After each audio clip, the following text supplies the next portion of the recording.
Hello বন্ধুরা, আজকের ব্লগে আমি চলে এসেছি কানাডার বিখ্যাত ইয়োকো ন্যাশনাল পার্কে। আর এই মুহূর্তে আমরা দাঁড়িয়ে আছি এক অসাধারণ প্রাকৃতিক বিস্ময়ের সামনে। এখানে আসলে আপনি শুধু প্রাকৃতিক সৌন্দর্যই উপভোগ করতে পারবেন না, সাথে পাবে একরাশ শান্তি।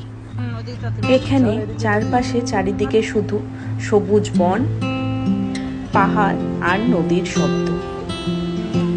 এটা হলো এখানে খুবই জনপ্রিয় ন্যাচারাল ব্রিজ।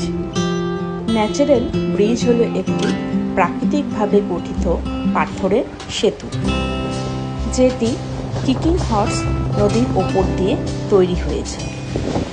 এটি মূলত জলপ্রবাহের দ্বারা শত শত বছর ধরে পাথর ক্ষয় হয়ে গিয়ে তৈরি হয়েছে, যেন প্রকৃতিই এক বিশাল পাথরের সেতু বানিয়ে দিয়েছে।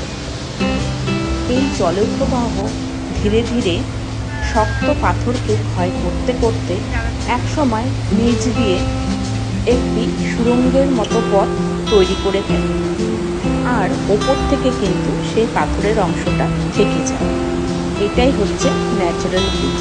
তোমাদের কেমন লাগছে ন্যাচারাল ব্রিজটা আমাকে কিন্তু কমেন্টে অবশ্যই জানাবে। এটি প্রকৃতির অবিশ্বাস্য সৃষ্টি। জলের গর্জন, চারপাশে পাহাড় আর সবুজের মাঝে দাঁড়িয়ে থাকা এই পাথরের সেতু কিন্তু ভ্রমণকারীদের মুগ্ধ করে। এখানে দাঁড়িয়ে কিকিং হর্স নদীর জোরালো স্রোত দেখতে পাওয়া যায়, যেটা নিচের পাথর ভেঙে পথ তৈরি করেছে। তো বন্ধুরা, কেমন লাগলো আজকের এই ইয়োকো ন্যাশনাল পার্কের ন্যাচারাল ব্রিজ ভ্রমণ? যদি ভালো লেগে থাকে তাহলে লাইক, কমেন্ট আর সাবস্ক্রাইব করতে কিন্তু ভুলো না। আবার পরের ব্লগে দেখা হবে।